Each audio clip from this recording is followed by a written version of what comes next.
اسلام وسطیت سکھاتا ہے، میانہ روی سکھاتا ہے، وَكَذَلِكَ جَعَلْنَاكُمْ أُمَّةً وَسَطًا۔ سیم یعنی جو آپ نے پیچھے بات کی کہ حضرت علی کے ساتھ تقریباً یہی دو سوچیں وابستہ تھیں نا، ہاں، کہ ایک حکمرانوں کے ساتھ ان کو واجب القتل قرار دینا، اور دوسرا یہ کہ حضرت علی رضی اللہ تعالیٰ عنہ کی ذات کو غلوف کی سطح تک لے جانا۔ اور حضرت معاویہ رضی اللہ عنہ نے عمرو بن عاص رضی اللہ عنہ کا نام دیا کہ یہ بیٹھ کر فیصلہ کیا کرنا ہے کہ قصاص پہلے یا بیعت پہلے۔ حضرت علی کہتے تھے بیعت پہلے کرو، مجھے مضبوط کرو تو ہم قصاص لیتے ہیں۔ شیخ آپ نے جو دو مختلف فکروں کی بات کی ہے کہ ایک غلو فی الدین کا فکر ہے اور ایک جو ہے نا وہ حکمرانوں کے خلاف تکفیر کا، تو اس میں ایک درمیانی سوچ یا ایک جسے ہم صراط مستقیم یا درست سوچ جو ہے نا وہ کیا ہو سکتی ہے، اور اس وقت امت کو کیا کرنا چاہیے، اس حوالے سے آپ رہنمائی دیجیے۔ تو اب جو کافر ہے وہ انہی بولوں کو اچھالتا ہے۔ وہ ایک نارمل جو ابتدائی سوچ تھی جس کو آج کل سلفی سوچ کہتے ہیں، اور ایک دو سوچیں یہ اسی کو اچھالتا رہتا ہوں۔ السلام علیکم ورحمۃ اللہ وبرکاتہ۔ ناظرین، الغزو الفکری کے عنوان سے ہمارا موضوع سلسلہ کلام جاری تھا،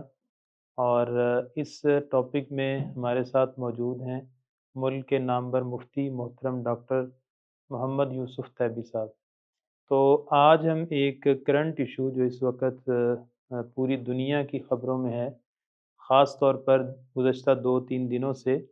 اور وہ یہ ہے کہ شام کے اندر 50 سالہ ایک ظلم اور جبر کا جو ایک دور تھا اس کا 2 ہی دن پہلے خاتمہ ہوا، اور پوری دنیا دیکھ رہی ہے کہ شام کی جیلوں میں جو قیدی تھے، محصور تھے، ان کو رہا کیا گیا، اور بڑے جذباتی مناظر دنیا دیکھ رہی ہے۔ اور بشار جو کہ صدر تھے گزشتہ 24 سال سے شام کے، وہ وہاں سے نکلے اور روس نے ان کو پناہ دے دی، اور سنی مسلمان جو کہ 75% ہیں شام کے اندر،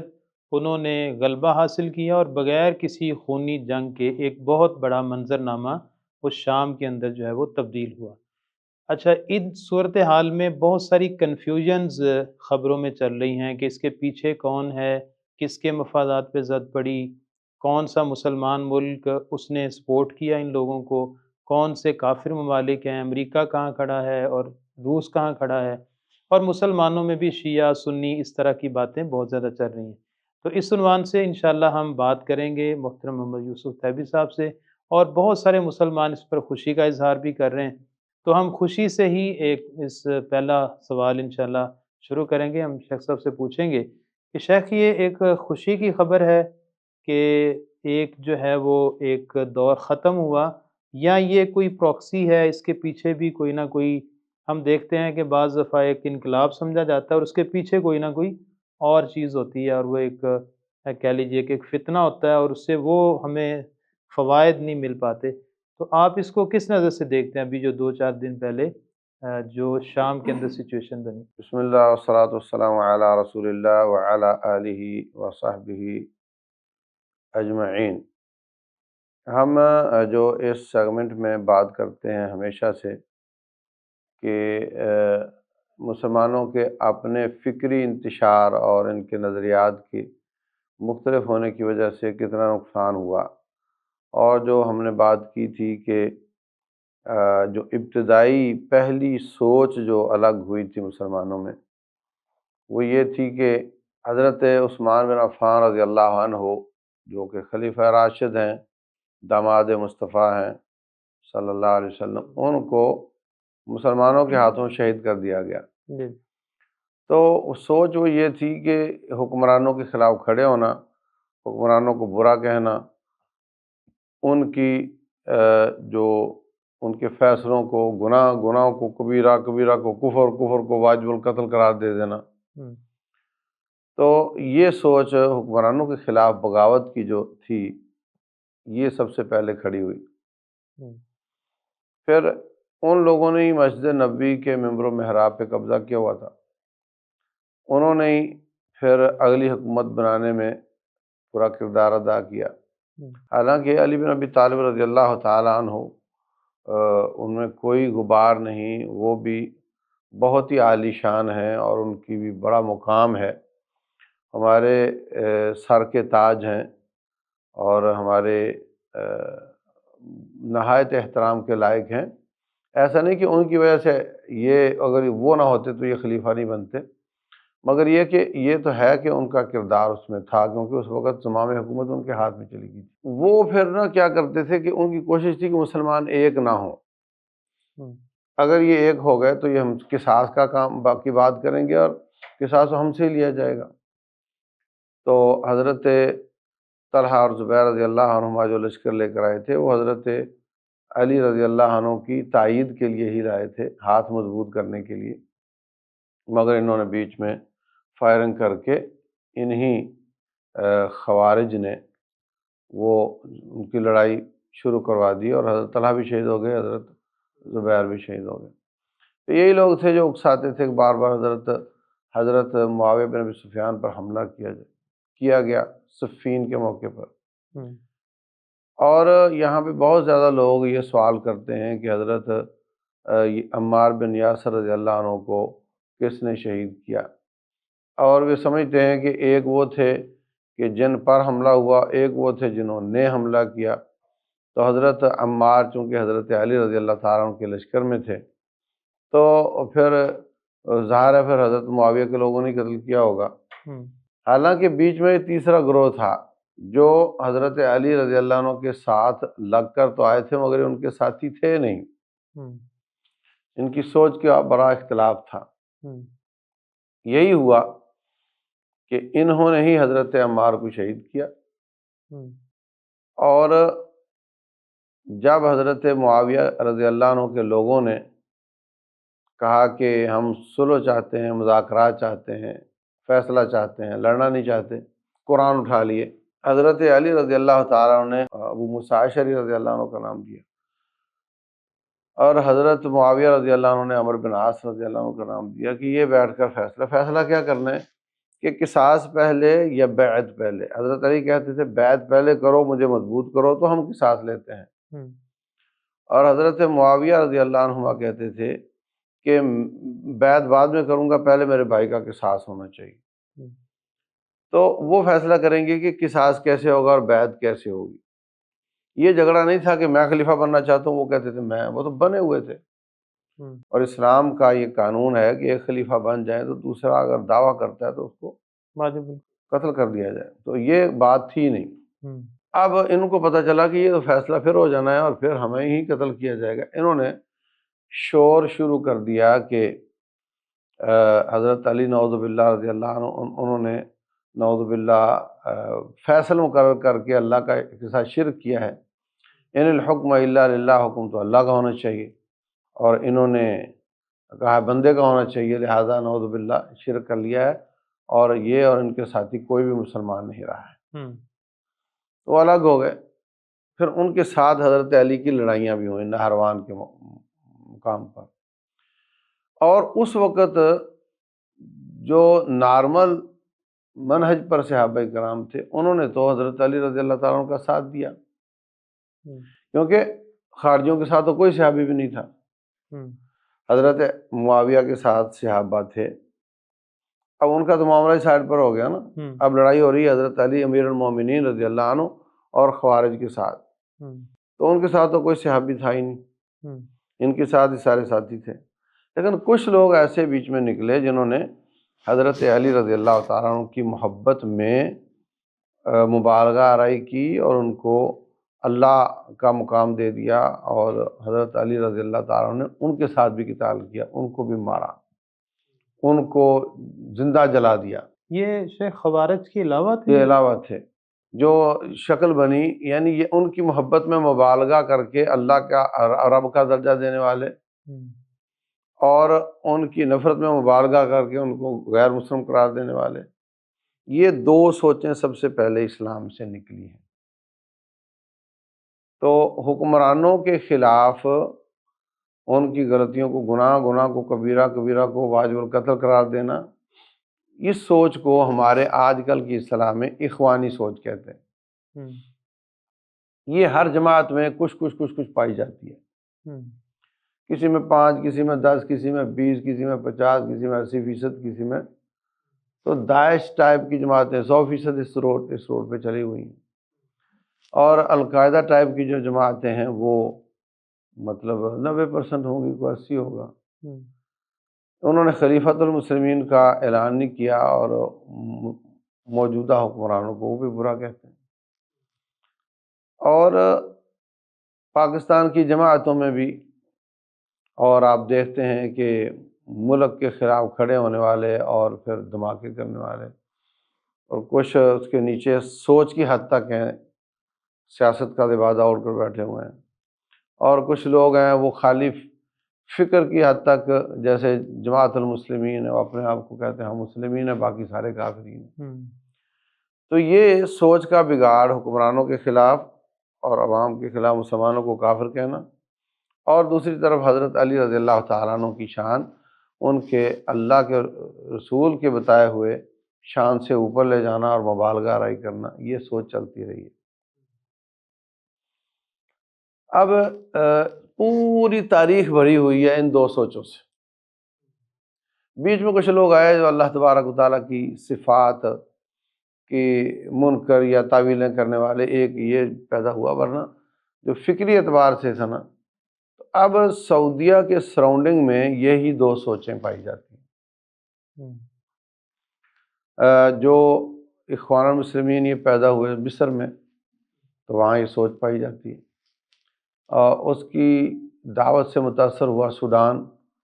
تو ان کا جو بادشاہ یا صدر بشیر تھا، وہ تقریباً 20 سال رہا، وہ اسی سوچ کا تھا۔ اور یہ سوچ متاثر کر گئی ہے اب ترکیہ کو، جبکہ وہ پہلے تو ایک صوفیت کی بنیاد پہ اٹھنے والا ملک تھا، تو یہ سوچ ان میں آ گئی ہے آہستہ آہستہ۔ قطر میں کافی حد تک وہاں پہ یوسف قرضاوی صاحب تھے، تو ان کی وجہ سے وہاں کے لوگوں کی سوچ کافی بدلی ہے۔ اور دوسری سوچ آپ دیکھتے ہیں کہ جو ایران اور اس کی پراکسیز کہاں کہاں ہیں، وہ ساری سوچ وہ دوسری سوچ کی علمبرداری کرتی ہیں۔ تو اب جو کافر ہے وہ انہی بولوں کو اچھالتا ہے۔ وہ ایک نارمل جو ابتدائی سوچ تھی، جس کو آج کل سلفی سوچ کہتے ہیں، اور ایک دو سوچیں، یہ اسی کو اچھالتا رہتا ہے۔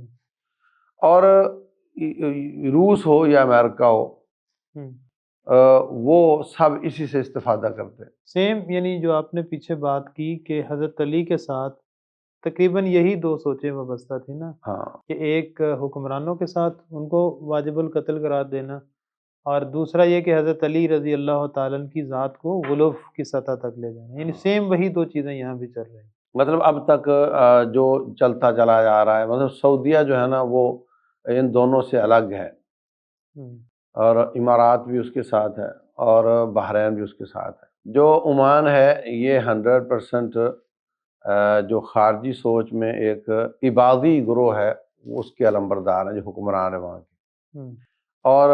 آپ کو بظاہر وہ مسلمانوں کا ملک لگتا ہے، اور مگر ان کی سوچ وہی پرانی جو خوارج کی سوچ تھی وہی ہے۔ شیخ، یہ حکمرانوں کے اندر بھی ہے؟ حکمرانوں کی ہی بات کر رہا ہوں۔ اور وہاں پر برطانیہ کا راج ہے، اس کا جو چیف آف آرمی اسٹاف بھی، اور سارے فوج میں بھی ادھر ادھر، یہ آپ کی BBC کا ٹاور بھی وہیں پہ لگا ہوا ہے، اور کلنٹن نے جو میزائل مارے تھے پاکستان اور افغانستان پر، وہیں سے مارے تھے۔ تو یہ اسی طریقے سے، یعنی جب ایک بکری ریوڑ سے الگ ہوتی ہے تو پھر شیر اس پہ ہاتھ صاف کرتا ہے۔ اس کے ساتھ یمن ہے، تو یمن میں بھی القاعدہ بہت مضبوط ہے، اور اس کے مقابلے میں حوثی ہیں، دو ہی سوچیں ہیں۔ اور بحرین ہے تو سیم دو ہی سوچیں ہیں، عوام کی بھی، حکمرانوں کی نہیں، عوام کی، بالکل دو سوچیں ہیں، اور بہت بری طرح فرقہ واریت ہے وہاں پر۔ آگے قطر آ گیا تو کتنا دیر تک سعودیہ نے اس کا بائیکاٹ کیا رکھا، پیچھے یہی سوچ تھی۔ حماس بھی اسی سوچ کی ہے، وہ بھی مصر کی اس سوچ سے متاثر ہے، اور یہ سوڈان بھی اس کے ساتھ شامل کر لیں آپ۔ ایران کی کوشش رہی کہ ادھر لبنان میں اپنے ساتھیوں کو مضبوط کیا جائے، اور ادھر یمن میں مضبوط کیا جائے، تو اس طریقے سے ان کی مدد بھی کرتا رہا۔ عراق پوری طرح ان کی سوچ کا حامل ہے۔ تو اب جو نئی ڈیولپمنٹ ہوئی ہے وہ یہ ہوئی ہے کہ یہ ہمارے جو علاقائی طور پہ یہ سیناریو چل رہا ہے، اور جو انٹرنیشنلی چل رہا ہے وہ یہ چل رہا ہے کہ ایک سوچ کو تھپکی دیتا ہے روس تو ایک کو امریکہ، پھر وہ ایک دوسرے کو تانے بھی دیتے ہیں، اوے تو کافروں کا دم چھل رہا ہے، وہ کہتا ہے تم بھی تو ہو نا۔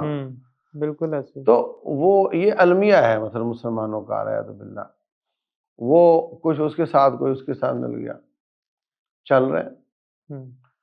اور بظاہر یہ لگتا ہے کہ لوگوں کے مفادات ہوں گے اور یہ ایسا ہوگا، حقیقت میں پیچھے یہ سوچ کی ہی جنگ چل رہی ہوتی۔ یعنی اس میں بہت زیادہ جو ہمارے ہاں لوگ کہتے ہیں یہ بکا ہوا ہے، یہ وہ فیکٹر ایک حد تک ہوگا، لیکن اصل میں اس کے پیچھے ایک سوچ اور فکر جو ہے نا، میں موٹی سی بات کرتا ہوں کہ افغانستان پر امریکہ نے حملہ کیا، اگر اللہ نہ کرے، ہزار بار نہ کرے، افغان کے مسلمان کہہ دیتے کہ آج کے بعد ہم عیسائی ہوتے ہیں، تو کیا حملہ ہوتا؟ یقیناً۔ ہاں، تو پھر سوچ اور عقیدے کی جنگ ہی ہے نا ساری۔ بظاہر یہ نہیں دہشت گردی کا نام لے لو، کبھی وہ لے لو، کبھی وہ نام لے لو، یہ تو ایک ہائیبرڈ وار ہے اور میڈیا کی وار ہے، ورنہ اصل پیچھے سوچ ہی ہوتی ہے۔ تو ابھی جو نئی ڈیولپمنٹ ہوئی اس میں یہ ہوا کہ دو کام ہوئے، ایک تو جو وہ بشار ظالم تھا وہ مطلب ظلم اس نے اتنا کیا کہ اپنے اور پرائے سب اس کے خلاف ہو گئے، عوام ساری اس کے خلاف تھی، اور وہ رکا ہوا تھا ایران اور روس کے اوپر ہاتھ رکھ کے رکا ہوا تھا، وہی اس کی مدد کر رہے تھے، اور روس کو اس نے دو چھاؤنیاں بنا کر دی ہیں وہاں پہ، اور ادلب میں ان کے مذہبی مقامات بھی ہیں، جو آرتھوڈوکس عیسائی ہیں وہ زیادہ تعلق رکھتے ہیں، یہ رشیا کے تعاون سے، رشیا کے ساتھ، وہ اپنے حساب سے وہاں پہ اپنا مذہبی ایک مقامات بھی سمجھتے ہیں اس حساب سے بھی، اور اس حساب سے بھی کہ وہاں پہ پورے اس علاقے میں جو پاؤں رکھنے کی جگہ اس کو شام ہی ملا ہے روس کو، تو وہ اس حساب سے بھی وہاں جاتا تھا۔ تو دو ڈیولپمنٹ ہوئی، ایک تو یہ کہ جو حسن نصر اللہ قتل ہوا تو اس کے پیچھے بھی جرنیل کی مخبری پائی گئی، اور علی جو تھے اسماعیل ہنیہ وہاں بھی اس طرح کی سوچ پائی گئی، تو اس وجہ سے پورے علاقے میں ایک غم و غصہ ابھر کر سامنے آ گیا، تو اس کی وجہ سے ایران کو بیک فٹ پہ جانا پڑا، اور اس کی جو ایک مد بڑھ رہی تھی اس کو سکڑنا پڑا، اور اس کے ساتھ جو روس کی شر چل رہی تھی تو وہ یوکرائن میں اس نے حملہ کیا ہوا ہے، اور وہاں پہ پورا یورپ اور امریکہ یوکرائن کے ساتھ کھڑا ہے، تو وہ سمجھتے ہیں کہ جو بھی اب ہمارا روس دشمن ہے تو جو بھی اس کے ساتھی ہے وہ بھی ہمارا دشمن ہے، اس کو بھی ختم ہونا چاہیے۔ تو شنید یہ ہے خبروں میں واللہ عالم کہ یہ جو ایران مخالف جتنے بھی دھڑے تھے، وہ القاعدہ ہو، وہ جو تھی داعش ہو، یا جو دوسرے تیسرے جتنے بھی گروہ تھے، صرف ایک پوائنٹ پر انہوں نے ترکیز کی کہ بس یہ ظالم جانا چاہیے، اب کوئی آتا ہے کون آتا ہے بعد کی بات ہے، یہ ظالم جانا چاہیے، تو ان کا جو مشترکہ مفاد تھا اس کے ظالم کے جانے پر تھا، تو انہوں نے مل کر محنت کی اور اتحاد بنایا، اور ساتھ ان کے کردی لگ گئے، کردستان کے لوگ، اور پتہ چلا ہے، اللہ عالم کوئی تصدیق تو ہمارے پاس نہیں، کہ جو یوکرائن میں لڑائی ہو رہی ہے تو انہوں نے تربیت کی ان کی راتوں کو لڑائی کرنے کی، رات کو لڑائی کرنی، رات کو کیسے لڑا جاتا ہے، تو وہاں پہ جو محاذ رشیا کے خلاف چل رہا ہے ان کی تربیت اور ان کا اتحاد، اور جو حسن نصر اللہ کی جانب سے ادھر ادھر کی جانب سے کمزوری آئی دوسرے فریق میں، تو انہوں نے ایک دم حملہ کر کے ان کو بھگا دیا اور وہ قابض ہو گئے۔ تو اس سے ظاہر سی بات ہے جو ظلم تھا اس کا دروازہ تو بند ہوا، مگر جو لوگ آئے ہیں وہ ملے جلے لوگ ہیں، اللہ تعالیٰ سے ہمیں دعا کرنی چاہیے کہ اللہ اس خوشی کو حقیقی خوشی بنا دے، اور وہ آگے بڑھ کر مزید مختلف ملکوں میں شر پھیلانے کی بجائے اسی کو اسٹیبل کریں، اور یہاں اللہ کی بات کو نافذ کریں، اور جو کمزوری تھی اس کو دور کریں، اور ان کی تمام یلغاروں کا جو جو جو اس کا زاویہ ہے وہ مسلمان نہ ہوں، کافر ہی ہوں، تو یہ خوشی حقیقی خوشی بن سکتی ہے۔ اور اگر وہ بھی اسی رو میں بہہ گئے جس میں پہلے بہا جا رہا ہے تو پھر، لیکن بظاہر تو یہ مطلب دشمن کی سازشیں ناکام ہوتی نظر آ رہی ہیں، اور ان کا سارا جو اس میں جو انہوں نے سسٹم بنایا تھا وہ ختم ہوتا نظر آ رہا ہے، سکڑتا نظر آ رہا ہے، اور جو مثبت لوگ تھے ان کے غلبے کی نوید نظر آ رہی ہے۔ بظاہر تو یہ لگ رہا ہے، باقی وقت گزرنے کے ساتھ ساتھ ان کے کچھ سنبھل جانے کے ساتھ ساتھ اور پھر پتہ چلے گا کیا ہے۔ لیکن یہاں ایک بات جو باور کرائی جا رہی ہے کہ یہ ان کے اسرائیل کے ایسا کرنے سے، جیسے وہ خود بھی کہہ رہا ہے جی جی کہ ایسا کرنے سے ایسا ہوا ہے، یہ ہو سکتا ہے اس کا بھی فائدہ ہوا ہو۔ ان اللہ ینصر ھذا الدین برجل فاجر، اللہ کافروں سے بھی مدد لے لیتا ہے، لیکن یہ کہنا کہ وہ جو آئے ہیں وہ اسرائیل نواز ہیں، یا ایسی بات نہیں ہے۔ اس میں شیخ جو میں نے اس کی گفتگو سنی، اس میں 2-3 پوائنٹ جو ہے نا وہ میرے لیے بڑے کلکنگ تھے۔ ایک اس کا یہ کہنا کہ جی ہم نے چونکہ حسن نصر اللہ کا قتل کیا اور حزب اللہ کو کنٹرول کیا تو اس سے یہ ہوا۔ اچھا، اس میں ایک تو یہ وہ تاثر دے رہا ہے کہ ان لوگوں کے ساتھ ہمارا تعاون ہے تو تب یہ ہوا۔ دوسرا وہ بولان کی چوٹیوں کی جو بات کر رہا ہے کہ ہمارا بشار کے ساتھ ایک تنازع تھا اور اب میں نے اپنی فوج کو کہہ دیا کہ وہ اس کے اوپر کنٹرول کریں گے تاکہ ہم اپنے مقبوضہ علاقے کو باغزار کرا لیں۔ اور تیسری بات جو اس نے یہ کہی، اس نے یہ کہا کہ میں ہمارا ان مسلمان ہوں یا عیسائی ہوں یا 2-4 ان کمیونٹیز کا نام لے کے اس نے کہا اگر یہ ہمارے ساتھ اچھے چلے تو ہم بھی اچھا چلیں گے، ہم دیکھ رہے ہیں، اور یہ بڑا نازک مرحلہ بھی ہے، اور اگر ہمارے لیے کوئی رکاوٹ کھڑی کی گئی، یعنی گویا کہ اس نے یہ کہا کہ ہم اس مقبوضہ علاقے کو، جو وہ اس کا مقبوضہ کہہ رہا ہے، اس کو ہم واگزار بھی کروائیں گے، اور اگر کوئی رکاوٹ بنی تو اس میں دھمکی بھی، یعنی ایک طرف سے وہ ایک تعاون اور محبت کا بھی وہ ساتھ انڈیا دے رہا اور ساتھ اس میں دھمکی امیز انداز بھی مجھے محسوس ہوا۔ جو یقینی بات وہ یہ ہے کہ جب ظاہر سی بات ہے کہ حکومت الٹی ہے اور وہ اس وقت اسٹیبل نہیں ہے، تو اس میں پھر ترکی بھی چاہے گا کہ جو کردستان ہے اس پہ میرا ہاتھ آ جائے اور ان کی شر سے میں بچ جاؤں، جو جن کو سمجھتا ہے کہ ہمارے لیے شر ہے، اور وہ بھی گولان کی چوٹیوں پہ قبضہ کرنے کی سوچ رہا ہے۔ لیکن جب یہ اسٹیبل ہوں گے تو کوئی بعید نہیں کہ اللہ تبارک و تعالیٰ جو ان سے ایسا کوئی کام لے لے کہ یہی گولان کی چوٹیاں ان کے ساتھ جھگڑے کا سبب بن جائیں، اور اللہ تعالیٰ اسی سے ہی کوئی مسلمانوں کی فتح کی خیر اور کوئی نکال خیر دے۔ کے دروازے۔ ہاں، تو یہ اللہ تعالیٰ کے ہاتھ میں ہے، کرتا تو وہ ہے، بندے تو نہیں کرتے ہیں۔ لیکن فی الحال چونکہ ابھی وہ اسٹیبل نہیں ہے تو اب جو باتیں کرتا کرنے دو۔ شیخ آپ نے جو دو مختلف فکروں کی بات کی ہے کہ ایک غلو فی الدین کا فکر ہے اور ایک جو ہے نا وہ حکمرانوں کے خلاف تکفیر کا، تو اس میں ایک درمیانی سوچ یا ایک جسے ہم صراط مستقیم یا درست سوچ جو ہے نا وہ کیا ہو سکتی ہے، اور اس وقت امت کو کیا کرنا چاہیے، اس حوالے سے آپ رہنمائی دیجیے۔ میں یہ کہنا چاہوں گا کہ اسلام وسطیت سکھاتا ہے، میانہ روی سکھاتا ہے۔ وَكَذَلِكَ جَعَلْنَاكُمْ أُمَّةً وَسَطًا۔ حضرت علی رضی اللہ تعالیٰ عنہ کو جو نبی صلی اللہ علیہ وسلم نے شان دیا ہے یا بیان فرمایا ہے وہ کوئی کم نہیں ہے۔ وہ داماد مصطفیٰ ہیں صلی اللہ علیہ وسلم، اور وہ خلیفہ راشد ہیں، وہ جنتی ہیں۔ آپ نے ان کو کئی بار جنت کی بشارت دی ہے، اور ان کے جو صاحبزادے ہیں وہ نبی صلی اللہ علیہ وسلم کے بیٹے بھی ہیں، اور وہ جنت کے سردار ہیں۔ ان کی جو اہلیہ ہیں وہ جنت کی عورتوں کی سردار ہیں۔ یعنی کون سی شان ہے جو اللہ تعالیٰ نے ان سے چھپائی ہو، بہت اعلیٰ مقام دیا ہے۔ لیکن ہر ایک کی لمٹس ہوتی ہیں۔ نبی صلی اللہ علیہ وسلم ساری کائنات میں افضل ترین ذات ہیں، اور صحابہ کرام کا درجہ اس کے بعد آتا ہے۔ ان میں جو اعلیٰ ترین لوگ ہیں خلفائے راشدین ہیں، عشرہ مبشرہ ہیں، ان کا شان بہت اعلیٰ ہے۔ کسی پوائنٹ سے یہ آگے نظر آتے ہیں، کسی پوائنٹ سے وہ آگے نظر آتے ہیں، اور جو ان کا مقام جائز ہے وہ دے کر اصل توجہ، یعنی یہ بنیاد نہیں ہے مسلمانوں کو بانٹنے کی، اصل توجہ کتاب و سنت کو سمجھنا، عقائد اور اعمال کی اصلاح کر کے اسلام کے غلبے کی کوشش کرنا۔ اور دوسری طرف جو حکمرانوں کو برا کہہ کر اور یہ جو اس طرح کا نوجوانوں کی برین واش کر کے ان کی مختلف کارروائیاں کرنے کے لیے ان کو استعمال کرنے کی سوچ ہے، اس کو بدلنا چاہیے۔ جو حکمران جیسے کیسے بھی آ گیا ہے، اس میں جتنی خیر ہے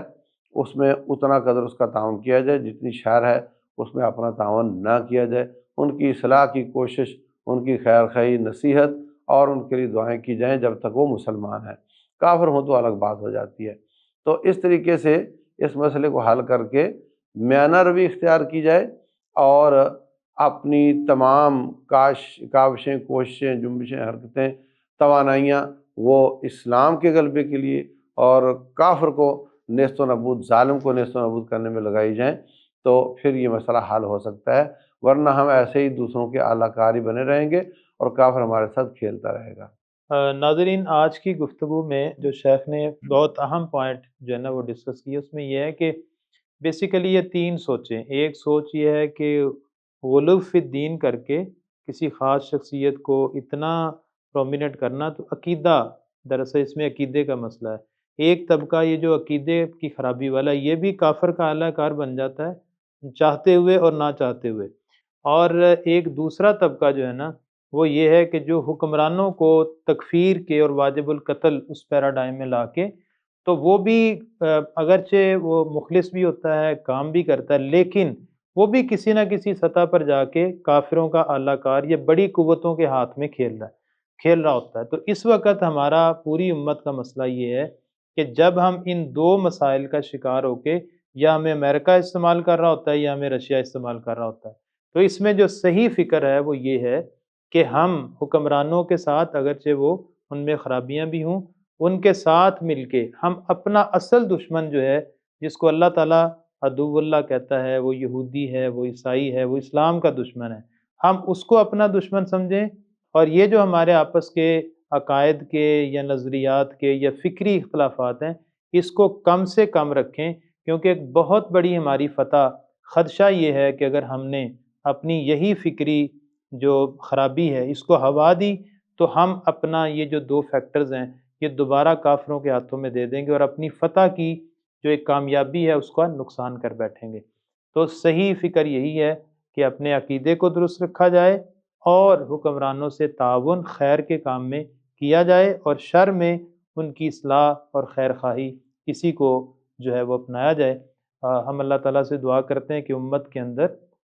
اس خیر کو، اس فتح کو سب کے لیے واقعتاً فتح بنا دے، اور اس سے جو فوائد امت کو ملیں وہ اللہ تعالیٰ ہم سب کو دے، اور فکری خرابیوں سے ہم سب کو محفوظ رکھے۔ بہت شکریہ، جزاکم اللہ خیر۔